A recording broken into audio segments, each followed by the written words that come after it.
রবিবার ছুটির দিন বলে কথা, সকাল সকাল ঘুম থেকে উঠেই মেয়ের বায়না হলো চিকেন খাবে। তো সেই ভেবেই ভাবলাম যে চিকেন আনবো। তো তা হঠাৎ করে দিদি বললো না আমাদের ঘরে আজকে খাওয়া দাওয়া হবে। তো সারাদিন তো রোববার সকাল থেকে রাত অবধি দিদির ঘরেই খেলাম। তো পরের দিন সোমবার তো সকালে মেয়ের বায়না তো মেটাতেই হবে, তার জন্য সকাল সকাল সকালে বাজার না, সরি মানে বাজার মানে বেলা, কারণ আমার পর ঘুম থেকে ওঠে বেলা 10:30 11টার আগে নয়। তো সেরকম ঘুম থেকে উঠেই তারপরে অনেক বেলা হয়ে গেছিলো চিকেন আনতে। তো আমি ভালো করে ধুয়ে পরিষ্কার করে নিয়েছি, আর ওদিকে রান্নাও আমার হয়ে গেছিলো। তো মেয়েকে বললাম মা রান্না করতে করতে তো অনেক বেলা হয়ে যাবে, এই চিকেন তুই কখন খাবি? তো বললাম যে দেখ আজ আমি পরিষ্কার করে রেখে দিচ্ছি, রাতে খাওয়া দাওয়া হবে। তো ও তো কিছুতেই মানতে চাইছিল না, তারপর বললো মা ঠিক আছে। তারপরে দেখো সন্ধ্যাবেলা আমি খাবার সব নিয়ে বসে পড়েছি, দুপুরবেলায় গুছিয়ে রেখেছিলাম সব কেটে পরিষ্কার করে। তো সন্ধ্যাবেলা নিয়ে বসে পড়েছি। তো একটু পনিরও আনিয়েছিলাম, কারণ দিদি আর ওরা পনির খায় না। তো সেই জন্য আগে পনিরটা করে নেবো, তারপরে চিকেন করবো আমাদের জন্য। তো পনিরটা করে নিচ্ছি। দেখো প্রথমে কড়াইতে অনেকটা বেশি করে তেল দিয়ে দিয়েছি, এবার এর মধ্যে দিয়ে দেবো নুন আর একটু হলুদ। তো এটা আমি দিই কারণ এতে তেলটা একটু কম ছেটে, গ্যাসটাও নোংরা কম হয় আর অপচয়টাও কম হয়। তো সেই অনুযায়ী আমি নুন আর হলুদ দিয়ে তারপরে দিয়ে দিলাম আলুগুলো। তো আলুগুলো আস্তে আস্তে ফ্রাই হোক, এদিকে আমি মশলাটা করে নেবো। তো এই দেখো আমি আলুগুলো আস্তে আস্তে ভালো করে একটু নেড়ে দিচ্ছি, যাতে নুনটাও লেগে যায় আর হয়েও যায়। তো দেখো ক্যাপসিকাম, টমেটো, লঙ্কা, পেঁয়াজ সবই আমি কেটে নিয়েছি, কিছুটা পেঁয়াজ বেটে দেবো আর রসুন। এ বাবা দেখো আদা দিতেই ভুলে গেছি, আদাটা কাটাই হয়নি। তো মশলা দিতে গিয়ে তখন মনে পড়লো মা আদা দেওয়া হয়নি। তো আদাটা ফ্রিজ থেকে বার করে একটু পরিষ্কার করে নিচ্ছিলাম। তো এই আদাটা কেটে নিচ্ছি, আদা কেটে মশলাটা করে নেবো। আর বলো না, গরমের মধ্যে রান্না করতে কি ভালো লাগে বলো? এই গরমে বিকেলবেলা রান্না করতে আমার একদম ভালো লাগে না। তোমাদের কেমন লাগে অবশ্যই কমেন্টে জানিও। দুপুরবেলা গরম হলেও ঠিকঠাক আছে, রান্না করে একটু স্নান করে নিলাম, কিন্তু এই বিকেলে আর একদম ভালো লাগে না। তো দেখো মশলা তো হয়ে গেছে, তারপরে আলুটাও একটু নাড়া দিয়ে নিলাম মাঝখানে। তারপরে পনিরটা কেটে নিই ছোটো ছোটো করে একটু স্লাইস করে। তো এই তো পনিরটা কাটছিলাম, আর তখনই মেয়ে এসে কি বিরক্ত আর বলো না। ও মানে 2 মিনিট পর পর পড়তে বসবে, কি 5বার ঘুরে আসবে। কি করছো? এই তো আসলে কি বলো তো, সে এখন চিকেন কষা খাবে। আমি চিকেন তো এখনও হয়নি, আগে পনির করবো তারপরে তো চিকেন হবে। তো ওইসব বলছিলো, তখন আমি পনিরটা কাটছিলাম আস্তে আস্তে। তো দেখো পনিরগুলো ছোটো ছোটো করে এরকমভাবেই কেটে নিয়েছি। আজকে এমনি নর্মালভাবেই পনির রান্না করব। ভাবলাম একটু পেঁয়াজ রসুন দিয়েই করি। তো নিরামিষও পনিরের অনেক রকম আইটেম হয়। তো ভাবলাম যে একবারে মশলা করেছি, এই মশলা দিয়েই একটু চিলি পনির টাইপের করব আর কি। সাধারণভাবে চিলি পনির করতে আরও অনেক কিছুই লাগে, সেটা সেভাবে না, জাস্ট সাধারণভাবেই আর কি, একটু মানে মাংস স্টাইলেই করে নেবো। তো আলুগুলো দেখো আমার ভাজা হয়ে গেছে, এবার এক এক করে সব তুলে নিচ্ছি। তো ভাবলাম আলু তো অনেকটাই দিয়েছি, এখান থেকে একটু পনির দিয়ে দেবো ওখানে। তো সেই ভেবে কিছুটা আলু আবার আলাদা করে রাখলাম। তো আর পনিরগুলো দেখো আস্তে আস্তে একটু ভেজে নিচ্ছি, ওখানে নুন হলুদ তো দেওয়াই আছে।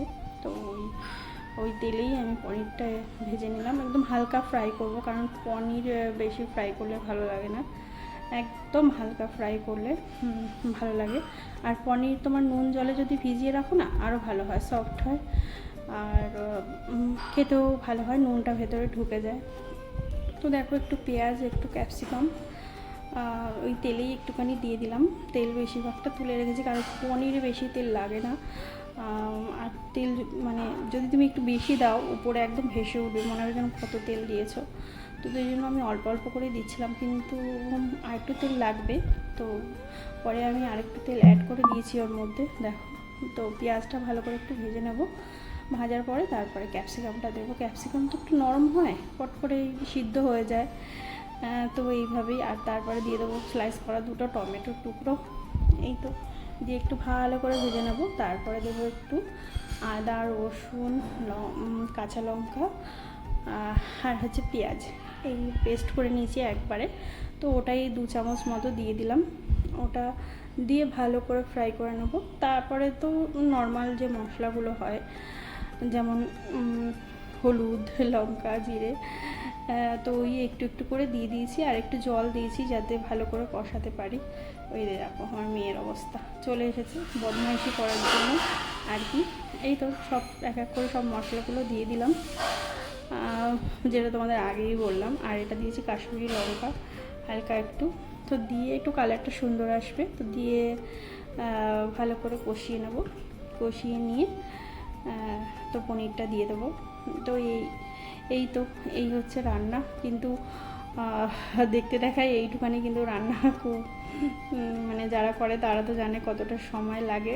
তো আমার বিকেলে রান্না করতে একটু ভালো লাগে না, সত্যি বলছি, এটা একদম সত্যি কথা। তো দেখো আলুগুলো তো বড় বড় ছিল, তো মাঝখান দিয়ে কেটে মানে একটু টুকরো করে নিয়েছিলাম আর পনিরটাও দিয়ে দিলাম। আলুটা ভীষণ সুন্দরভাবে ভাজা হয়েছে আর একদম নরম হয়ে গেছিলো। তো পনিরটাও সাথে সাথে দিয়ে দিলাম, দিয়ে একটুখানি জল দিয়ে দিলাম, আর কিচ্ছু দেবো না। ব্যাস এবারে একটু গরম মশলা দিয়েই নামিয়ে দেবো। ভালো করে ফুটে উঠলেই ব্যাস আমার পনির একদম রেডি। তো পনির হয়ে গেলে তারপরে চিকেন করব। তো পনির একদম রেডি হয়ে গেছে। তো দিদি আর জাইমু খাবে এই পনিরটা, ও যেহেতু চিকেন খায় না। তো এই তো এবার কড়াই দিয়ে আমি আবার তেল দিয়ে দিলাম। তো তেল দিয়ে তার মধ্যে গোটা গরম মশলা, জিরে, হ্যাঁ, আর হচ্ছে লবঙ্গ, এলাচ আর তেজপাতা সব একসাথে ফোড়ন দিয়ে দিয়েছি। তার মধ্যে দিয়ে দিয়েছি পেঁয়াজটা একটু ভালো করে ফ্রাই হবে, আর ক্যাপসিকামটাও ওর মধ্যে দিয়ে দিলাম। তো দিয়ে একটু ভালো করে একটু ফ্রাই হলে তারপরে অন্য মশলাগুলো এক এক করে দেবো। তো দেখো এই যে দিয়ে দিয়েছি, এবার একটু নেড়ে নেবো, একটু হালকা একটু হয়ে গেলেই তারপরে টমেটোটা দিয়ে দেবো। টমেটোটা কেটে রেখেছিলাম ছোটো ছোটো করে, তো ওটা আর ওই আদা রসুন পেস্টের মধ্যে দিইনি, কারণ টমেটোতে এমনিই গলে যাবে। তো এবার দিচ্ছি হলুদ, লঙ্কা আর একটু জিরে। এই তো মশলা, এই দিয়েই ব্যাস। এবার একটু নুন দিয়ে দেবো, ওটা তো দিতেই হবে মাস্ট, নুন ছাড়া কি আর কি হয়, ওটা মানে দেওয়াটা ম্যান্ডেটারি। তো আদা রসুন বাটাটাও দিয়ে দিলাম, ওটা দিয়ে এবার ভালো করে একটু কষিয়ে নেব। কষিয়ে নিয়ে তারপরে ওর মধ্যে চিকেনটা দিয়ে দেবো এক এক করে, কারণ চিকেনটাও ভালো মতো একবারে কষে যাবে। তো মশলাটা হালকা কষে এসে তারপরে চিকেনটা দিয়েছি দেখো।